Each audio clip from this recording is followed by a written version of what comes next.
দীর্ঘ 16 বছর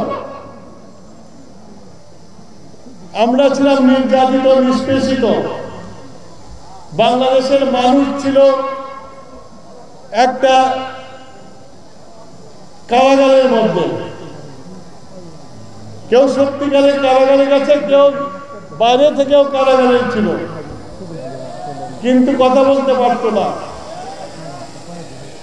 জামতল বাজারে যে যারা শাসক ছিল তাদের বিরুদ্ধে কথা বলা যেত না।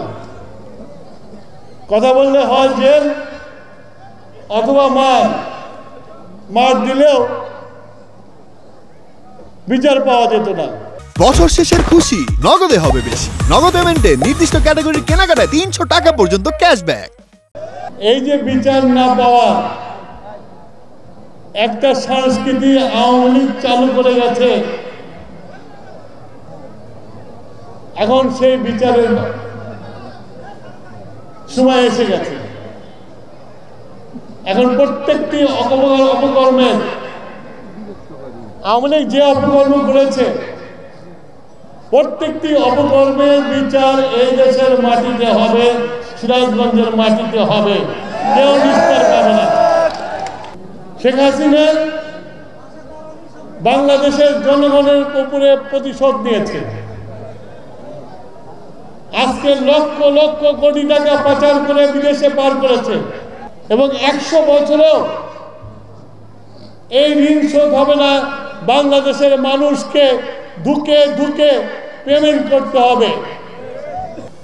আজকে বাংলাদেশকে এমন একটা অবস্থায় রেখে গেছে, পুলিশ বাহিনী ধ্বংস করে গেছে, প্রশাসন ধ্বংস করে গেছে, আদালত ধ্বংস করে গেছে। এমন একটা জায়গা নাই সেখানে ধ্বংস করে না। এই ধ্বংসস্তূপে দাঁড়িয়ে আজকে আমরা বিএনপি তারেক রহমানের নেতৃত্বে জনগণের কাছে 31 দফা দিয়েছি। আমরা সেই 31 দফায় বলেছি যে নির্বাচনে জয়লাভ করলে আমরা একা সরকার গঠন করব না, আমাদের সাথে যারা আন্দোলন করেছে, আন্দোলনকারী